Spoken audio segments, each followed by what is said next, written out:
hanyuma niki ushaka nze kukubariza Junior tumukubwirira iki Dr.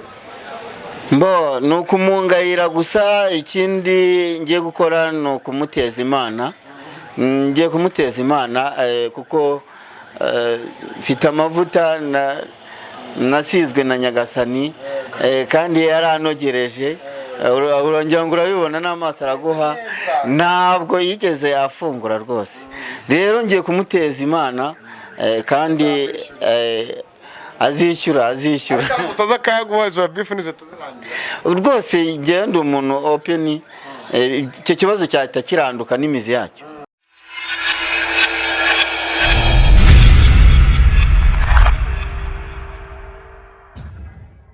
Reka nizere ko umeze neza aho uri hose mu bice bigiye bitandukanye mu mpande enye z'igihugu iburasirazuba ndetse n'iburengerazuba amajyepfo amajyaruguru. Turi kuri Kigali 250 anyway Nyamijosi of course turi muri Kigali mwanya nitwa Ceketu Ishyaka manager udakina n'abantu kina na babiri. Imbere yacu murahabona umugabo wambaye neza cyane costume ye kimwe cyose ameze Mahoro y'Imana mze.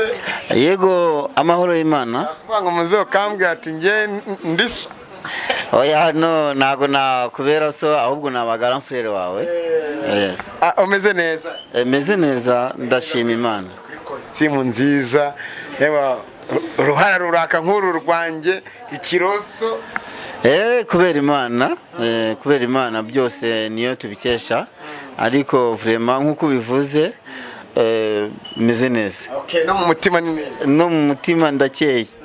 Abantu bakurikiye Kigali 500 ndetse n'abantu bakurikira Tofa 250 na munyarukire niho twicaye turimo turaganira na musaza atubwire byinshi bitandukanye ariko tujye kumubaza ibintu bibiri. Ari amakuru uno munsi ngagiye kumena n'umuceri kwanza turaganira ibye muri rusange twaramusuye mwarabibonye harya twe twaginiye hariya ni muri Nsekari Company Limited ivuriro rivurisha ibimera by'umwimerere.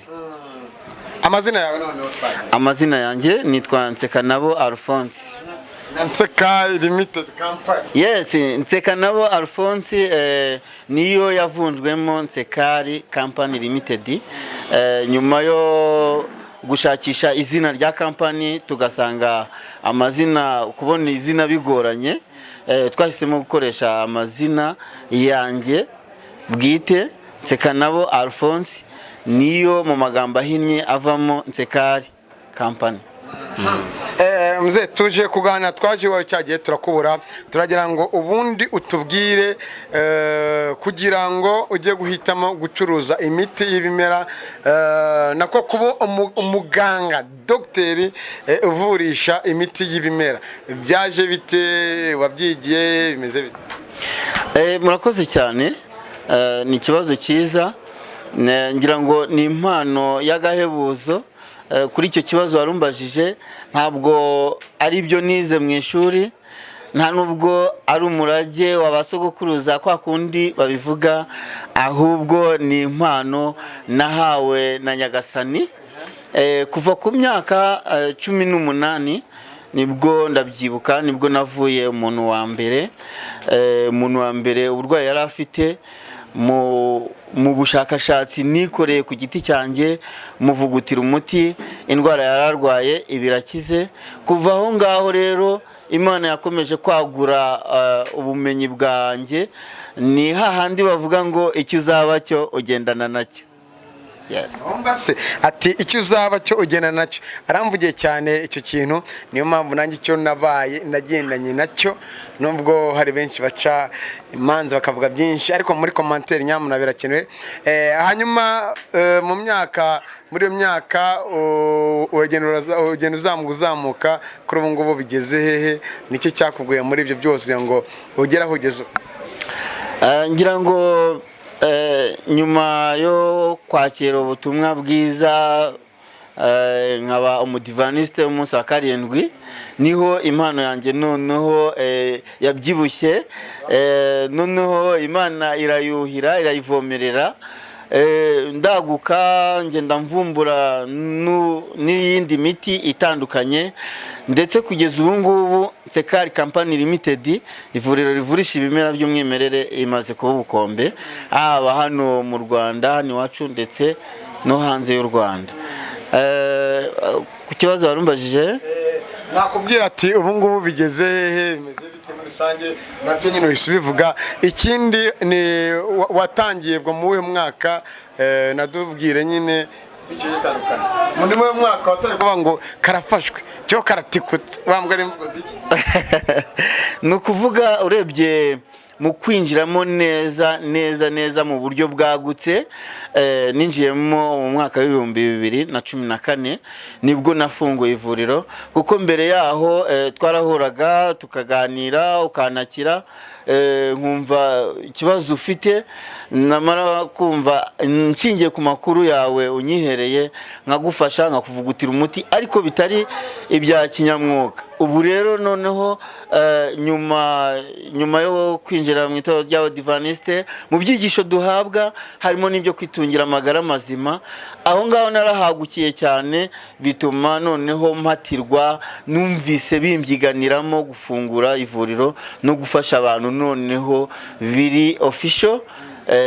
Kuri ubu rero nakubwira ko dogiteri byarahamye, nta gushidikanya, dushingiye ku buhamya bwa benshi batugana. Ubu ngubu aka kanya urarata amashimwe? Ni amashimwe, iyo mbitekereje birandenga, nsanga Imana yarampaye impano y'agahebuzo, impano y'ubuvuzi. Ubuvuzi ntabwo ari ibya buri wese, ariko iyo mbikora numva ndi fieri, numva bitembera mu maraso no mu misokoro. Reka wenda tuvuge kuri ibyo ngibyo, tubishyira akadomo, tujye kuri pariti ya kabiri kugira ngo tukureke ukomeze akazi. Kuri ubu ngubu umuntu abasanga he, aderese zanyu akeneye kuza kwivuza, dore ko mukora massage, mufite imiti ivura indwara nyinshi, ariko cyane cyane ba bandi bafite nakunda, za nzoka zo mu nda zabarenze, babwira aderese. Ni ukuvuga ushatse kutugana, dukorera hano i Nyamirambo mu Biryogo, inyuma ya etage ya Maison Trésor, ukase inyuma gatoya ku muhanda w'inyuma wa Sansenic. Yes, uhitubona icyapa gishushanyijeho ibimera. Muri Sekari uba wahakandagiye, uba wahasesekaye, ubundi uburwayi bwose ufite, ubuzahare bwose ufite, ugasohoka umva umeze neza. Ibyo dukora cyane cyane nk'itangazamakuru, tugahuramo n'imbogamizi zigiye zitandukanye. Namwe mu nzira waciyemo nyine urabizi, wagiye unyura muri byinshi bigiye bitandukanye. Ni igiki cyakubabaje muri runo rugendo rwo kuvuga ngo nabaye dogiteri, ariko akaba ari ikintu wenda cyangwa nk'umuntu waguhemukiye ukumva ko udashaka kumwibagirwa, kuko mubo mwakira kuvura mu rwego rwa marketing yanyu haba n'imwe ikibazo? Ninde muntu wakubabaje, unambwira umuntu wagushimisha? Ni byiza kumbaza icyo kibazo. Mu buzima busanzwe duhura n'ibibazo byinshi bitandukanye, by'umwihariko mu kazi kacu, ariko nk'uko umbajije, icyambabaje cyane ni umugabo umwe waje akaza ankangurira ibikorwa byo kwamamaza. Umugabo rwose nabonaga ari umugabo ushinguye w'ibigango, mbona ari umugabo wavamo inyangamugayo. Mubarira amafaranga 50,000 ko agiye kunkorera akazi. Junior Giti arangije aragenda rwose. Usobanura filime Superstar.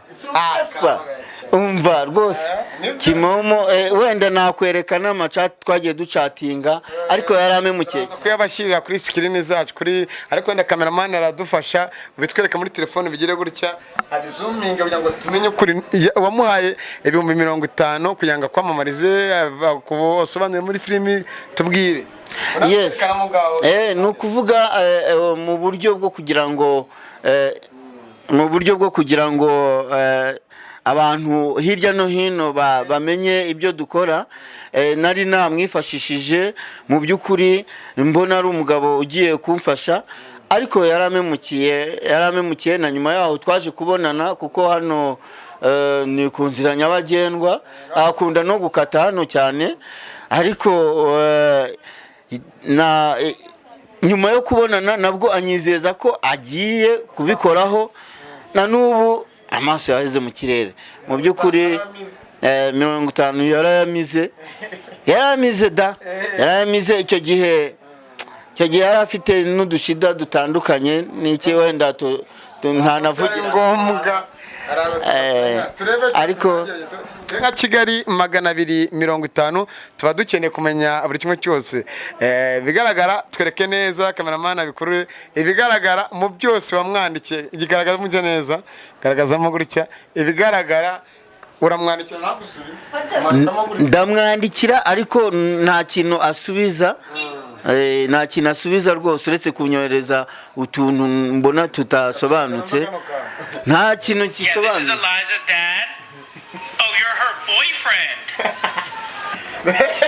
Ariko bakunzi ba Kigali reka twongere kano kantu cyo gasobanura tuvuga. She didn't tell me she had a boyfriend. Ndashize noneho baranyica. Ati ndashize noneho barakwica. Muze kano gasobanura iki kuri bo? Umva nta kintu gasobanuye ukurikije na gahunda twari dufitanye n'akazi twari dufitanye, nta kintu gasobanuye kuri njyewe. Urabona rero gasobanuye, urumva ko ari kuri telefoni, imbere hari umwana, ishoboza bati ndashize noneho baranyica. Yarashaje kukubwira ko nyine umufashe nuko ubwo rero ahari nago anambabarira, ntabwo byari ngombwa, ariko kubw'agahinda yanteye, kubw'agahinda ndabivuze 50 harimo imifuka 2 y'ikiro senkani, imifuka 2 gusa. Ndi umugabo ufite umugore n'abana 4, 50 nkoramo sitoke hariya, nkategura imiti nkagira nte, abarwayi bakaza bagashima Imana. Ubuse urambwiye Junior Giti yarakwemeye. Junior Giti oya, wowe ni mumureke, ariko ndaza kumuvugutira umuti. Zamera nka Sarongo kandi uri umukristo. Ndaza kumuvugutira umuti kugira ngo nanamwekuremo, nakire ko yamejeje byarangire, nibwo buryo bwo kubyibagirwa. Junior, nawe uradukurikira kuri Kigali 250, hari n'abakuzi bagukurikira cyane, ariko ntago nkawe nk'umuntu wagafashe nawe cyamamare tuzi, nubwo ngiye kuri ngiye nta cyamamare nzi. Icyamamare cya mbere abasura abarwayi, imfubyi n'abapfakazi n'abababaye, hanyuma nkawe utwika rero kagafatwa, umuntu wese akakumenya, ntago wari ukwiriye kuba wagiriye icyo ukora. Buryo bari no kuvuga ati reka ngutwikire, nogire icyo ubona niyo fantu yigwe, ntago byari bikwiye. Papa reka tugushimira, ahubwo tubwire Instagram yanyu